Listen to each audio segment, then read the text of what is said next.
नमस्कार, मैं हूं आपके साथ निलोफर अंसारी और आप देख रहे हैं V9 न्यूज। देश और राज्यों की हर बड़ी खबर पर रहती है हमारी पैनी नजर। तो आइए नजर डालते हैं आज की खास खबर पर। भारत को संवैधानिक रूप से हिंदू राष्ट्र घोषित कराने के लिए एक बार फिर से अयोध्या की तपस्वी छावनी के पीठाधीश्वर जगत गुरु परमहंसाचार्य ने आमरण अनशन शुरू करने की चेतावनी दी है। इस दौरान उन्होंने भूमि पूजन कर शुरुआत किया है। 7 नवंबर से अन्य जल त्याग कर आमरण अनशन परमहंस आचार्य बैठेंगे। वहीं परमहंसाचार्य ने कहा कि हिंदू राष्ट्र को घोषित करने के लिए 7 नवंबर से आमरण अनशन शुरू करने जा रहे हैं।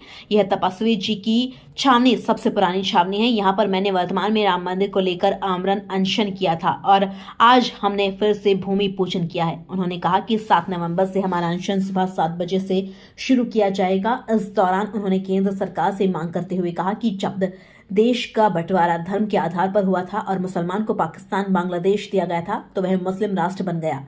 जो बंटवारे से अब बचा हुआ है उसको हिंदू राष्ट्र घोषित किया जाए।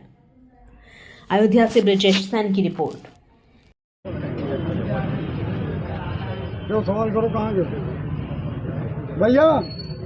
भैया अरे आप लोग पूछ लो ना। महाराज जी, आज जो शुभारंभ हुआ है किस चीज का हुआ है? 7 नवंबर 2023 से अन्न जल का परित्याग करके भारत को संवैधानिक रूप से हिंदू राष्ट्र घोषित कराने के लिए मैं आमरण अनशन करने जा रहा हूं। यह तपस्वी जी की छावनी अयोध्या की सबसे पुरानी छावनी है, जहां का मैं वर्तमान में पीठाधीश्वर हूं। यह अशोक का पेड़ वही है जहां हमने राम मंदिर का निर्णायक आंदोलन किया और आज हमने फिर से भूमि पूजन किया है। 7 नवंबर से मेरा आमरण अनशन प्रातः 4 बजे से शुरू हो जाएगा। मैं केंद्र सरकार से मांग करता हूं कि जब देश का बंटवारा धर्म के आधार पर हुआ और मुसलमानों को पाकिस्तान बांग्लादेश दिया गया, जो मुस्लिम राष्ट्र बन चुका है, तो बंटवारे से जो बचा हुआ है उसको हिंदू राष्ट्र घोषित किया जाए। नहीं तो दुनिया में 204 देश ईसाइयों 257 देश ईसाइयों के हैं और 57-58 इस्लामिक राष्ट्र हैं।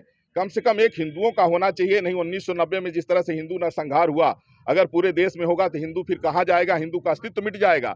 इसलिए भारतीय संस्कृति को बचाने के लिए, सनातन को बचाने के लिए, मानवता को बचाने के लिए आवश्यक है कि भारत को संवैधानिक रूप से हिंदू राष्ट्र बनाया जाए, क्योंकि हिंदू के बीच में सब सम्मान से रह सकते हैं। लेकिन अगर मुसलमान बढ़ गया तो फिर हिंदू नहीं, गैर मुस्लिम वहाँ रह ही नहीं सकता है और यही हाल ईसाइयों का है।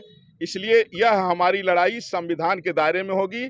और यह अशोक का पेड़ है। जब रामायण काल में माता भगवती अशोक के पेड़ के नीचे बैठी थी, वहीं संकट मोचन हनुमान जी पहुंचे थे संकट दूर करने के लिए।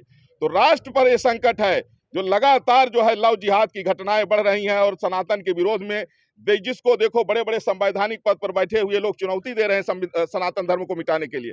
इसलिए वक्त है कि भारतीय संस्कृति को बचाने के लिए, मानवता को बचाने के लिए भारत को संवैधानिक रूप से हिंदू राष्ट्र घोषित किया जाए। और इसके लिए या तो हमारी मांग मान ली जाए और नहीं तो मरने के बाद भी या शरीर छूट जाए, कोई बात नहीं है। एक परमहंस जाएंगे तो न जाने कितने लाखों करोड़ों परमहंस आएंगे। और अब ये अस्तित्व वजूद की लड़ाई है। अब हमारी मजबूरी है। हम तो भाई मानते हैं, लेकिन मुसलमान हमको कभी भाई नहीं माना, ईसाई हमको भाई नहीं माना। हम भाई मानते हैं, हम मानवतावादी हैं, मानवतावादी रहेंगे। लेकिन हम ये नहीं देख सकते कि बहन बेटियों को सामूहिक बलात्कार रोज होता रहा है, रोज लाखों हमारी बहन बेटियां मरती रहें और हम चुपचाप खामोश रहें। इसलिए केंद्र सरकार जो है भारत को हिंदू राष्ट्र घोषित करे।